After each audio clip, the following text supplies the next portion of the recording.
Para un deportista de élite, la oportunidad de acelerar la recuperación física de una lesión es fundamental.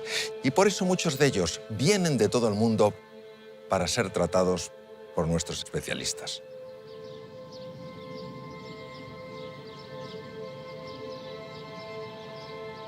El fútbol ha cambiado mucho.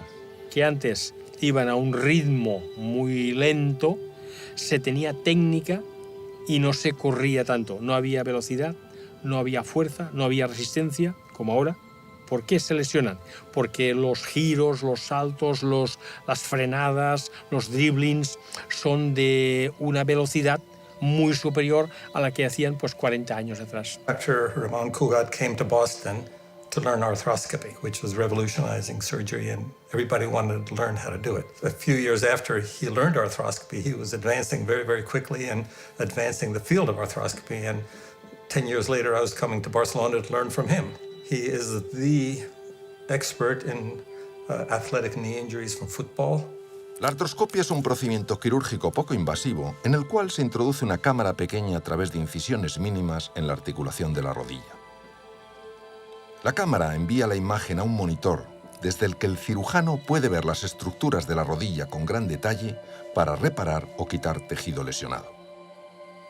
Nos dimos cuenta que cuando se rompía un ligamento cruzado de la rodilla, lo operabas y lo podías operar muy bien y quedaba muy bien. Pero el traumatismo de esta rotura siempre ves que acarrea un edema en el hueso. ¿Y qué ha pasado? Que en estos años yo he visto jugadores de fútbol profesional que han estado operados muy bien o que han tenido sacar una parte de un menisco, del otro o el cruzado, y ellos juegan, se encuentran bien, pero no del todo. Y cuando juegan partidos muy juntos, y domingo, bien, pero cuando ponen uno de Champions en medio, la rodilla sufre. No solo el cruzado que se rompe, sino el hueso subcondral, el cartílago. Y dices, bueno, nosotros los traumatólogos nos preocupamos de la anatomía, nos preocupamos de la funcionalidad y de la biología. Los factores de crecimiento son proteínas que se encuentran en el interior de las plaquetas y que estimulan otras células a realizar procesos esenciales en la reparación de tejidos y la curación de huesos y ligamentos. Se les trae sangre al paciente para ser procesada y centrifugada tomando en cuenta el tipo de lesión a tratar. Una vez terminado el proceso en el laboratorio, se extrae el plasma el cual se le inyecta al paciente en la zona dañada. La primera aplicación se realiza justo al terminar la operación.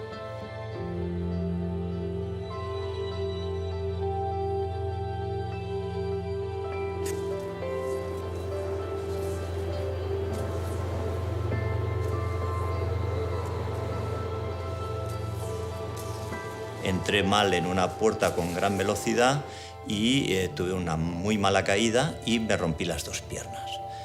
Fractura de tibia y peroné en una pierna y meseta tibial en la otra. Cuando el doctor Cugat ve mi radiografía de esa tibia que no soldaba, me dice, Xavi, es que aquí hay que aplicar otra cosa. Para que solde una tibia a esa altura, tenemos que cortar el peroné. Ese trocito de peroné que te hemos sacado, vamos a hacer una papilla, vamos a sacar el callo antiguo, vamos a poner esa papilla de tu propio hueso del peroné en la tibia, factores de crecimiento, y Xavi, en 2 meses yo creo que esto va a estar sano. Esa fractura, por las sensaciones y lo que dicen las radiografías, está casi soldada y realmente funcionó. Lo que hacen es ser un elemento antiinflamatorio, antiálgico y regenerador. Es un arma que tenemos los médicos, los traumatólogos, médicos deportivos, que podemos utilizar en favor de estos deportistas. En mi familia el deporte es uno de los ejes, es una forma de vida para todos y es deporte de acción. Eso implica que las lesiones y los yesos y las operaciones han sido y son un habitual, desgraciadamente, en nuestra casa. Uno de los pacientes más especiales era mi hermano Álvaro. Mi hermano tenía la rodilla también bastante estropeada, se había hecho más daño que yo, el doctor le había operado varias veces. Y yo recuerdo algún invierno que esquiábamos juntos y que prácticamente Álvaro esquiaba la pata coja. porque su rodilla mala le dolía mucho, no le funcionaba. Y recuerdo que posteriormente empezó a hacerse factores de crecimiento y yo le vi un cambio.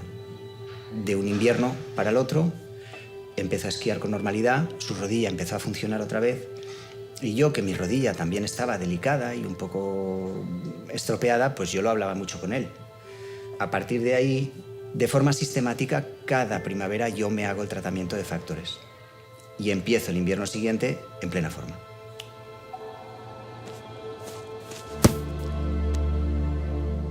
La medicina deportiva es importante no solo para los deportistas de élite, sino también para los millones de personas que día a día ponen su cuerpo a prueba.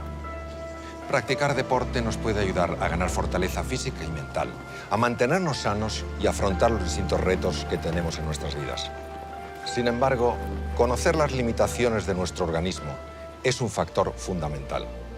Los médicos del deporte vigilan cuáles son las dinámicas básicas de nuestro cuerpo para prevenir síncopes, arritmias o colapsos que en ocasiones pueden llevarnos al límite de la delgada línea entre la vida y la muerte.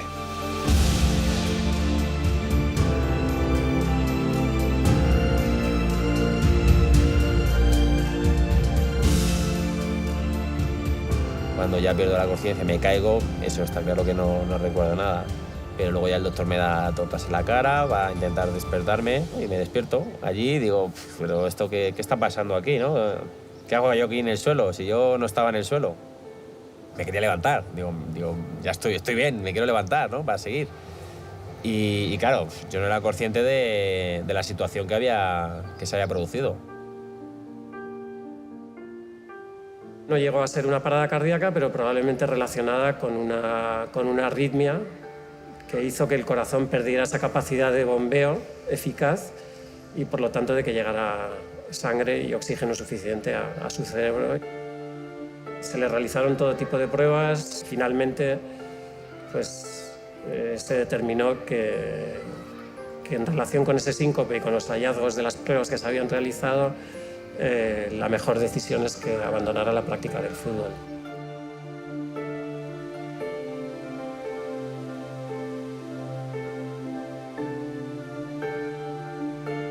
Son casos aislados y que ocurren normalmente en gente que tiene alguna patología de base, ¿no? Gente que realiza deporte, generalmente deporte a una intensidad elevada y en quienes en un momento dado pues, se produce una situación que genera una arritmia, normalmente una arritmia ventricular maligna que termina produciendo una parada cardíaca y en el caso de que no seamos capaces de responder de forma adecuada, pues una muerte súbita, ¿no?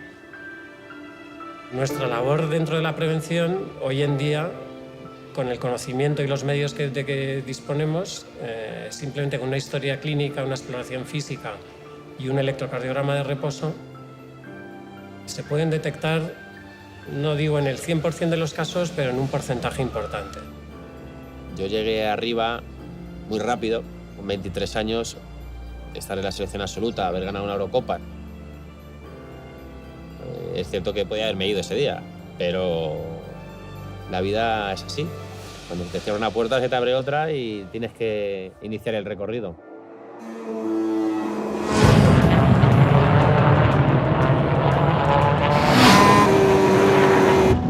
Cuando vamos a un circuito, para el circuito es una fiesta, ¿no? Son 4 días de fiesta, de actividades lúdicas, pero para esto es un trabajo.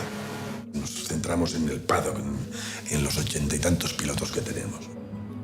Nosotros llegamos el jueves al circuito y lo primero que hacemos es, andando, caminar los 5 kilómetros del circuito y ver los puntos más conflictivos, o sea, tenemos una estadística de las caídas que hubo en los últimos 5 años. Hacemos un estudio analítico, médico, nunca técnico, pero sí médico, e intentamos reforzar las zonas que son más conflictivas o que han traído estadísticamente más accidentes. Cuando hay una bandera roja por un accidente grave, se activa el código rojo, ¿no? La bandera roja, y entonces ya los 2 medical car ya parten por comunicaciones de race control a la zona del accidente. La gran incógnita que uno tiene cuando sale es con qué se va a encontrar. Todo el mundo tiene un miedo atroz, ¿no?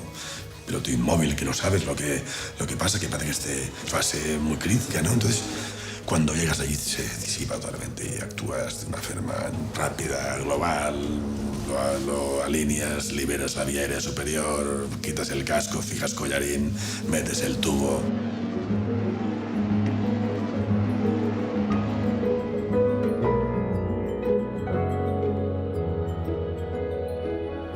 El músculo hace un esfuerzo tan importante que necesita expandirse. Por ejemplo, a los pilotos lo que les pasa es que el brazo se les empieza a poner duro y van a 300 kilómetros por hora y tienes una curva a 100 metros, que es una curva muy cerrada, y tienes que frenar de pasar de 300 kilómetros por hora a 70. Pero ves que tu mano no tiene fuerza para apretar el freno. Y ves que se va acercando la curva y tu mano no te responde.